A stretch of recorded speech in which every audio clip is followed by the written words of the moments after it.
చాలా మంది పేరెంట్స్ మాదిరిగానే మా అమ్మ కూడా నన్ను అడిగింది డాక్టర్ అవుదామని నేను కూడా మా సంజయ్ లాగానే ఇక్కడ చదువుకొని విజ్ఞానంలో ఫస్ట్ టైం అపియర్ అవుతే నాకు బి ఫార్మసీ ఏదో వచ్చింది. అప్పుడు ఇన్ని సీట్లు లేవు, ఇప్పుడు ప్రైవేట్ ఇన్స్టిట్యూషన్స్ కూడా లేవు తెలంగాణలో. ఆ రోజుల్లో మాకు ఆప్షన్ లేక ఇక్కడ నాకు బి ఫార్మసీ వస్తే రెండే ఆప్షన్స్. ఒకటి అవుతే లాంగ్ టర్మ్ చదివి 500 రూపాయలు ర్యాంక్ తెచ్చుకుంటే సీటు. అప్పుడు నాకు 1600 ఏదో వచ్చింది. So I had no choice. రెండవది అప్పుడు కర్ణాటకలో అక్కడ కేసెట్ అని ఉండేది. ఆ కేసెట్ రాయడానికి మేమందరం పోయాం, నేను సంజయ్ మేమందరం పోయినాం. ఆ కేసెట్ రాయడానికి మేమందరం పోయాం. పోతే నాకు కూడా సీట్ వచ్చింది కర్ణాటకలో. వచ్చిన తర్వాత నేను I was very happy that I was going to fulfil my mom's dream of becoming a doctor. So I came back all excited.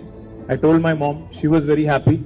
Then my dad comes home. I think he was a very busy politician, so I think he came after a couple of days. Vachin tarvata I told him medicine chadavalఅనుకుంటే, then he sat me down. Said, you know what it takes to be a good doctor? I said, I think I know.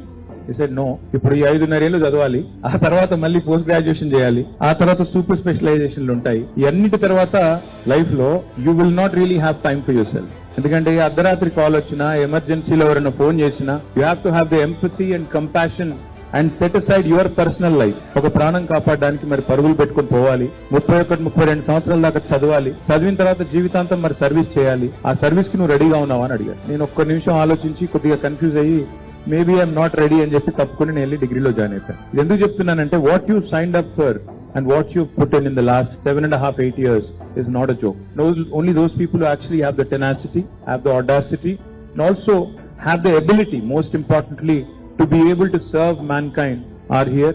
So I truly appreciate what you have gone through.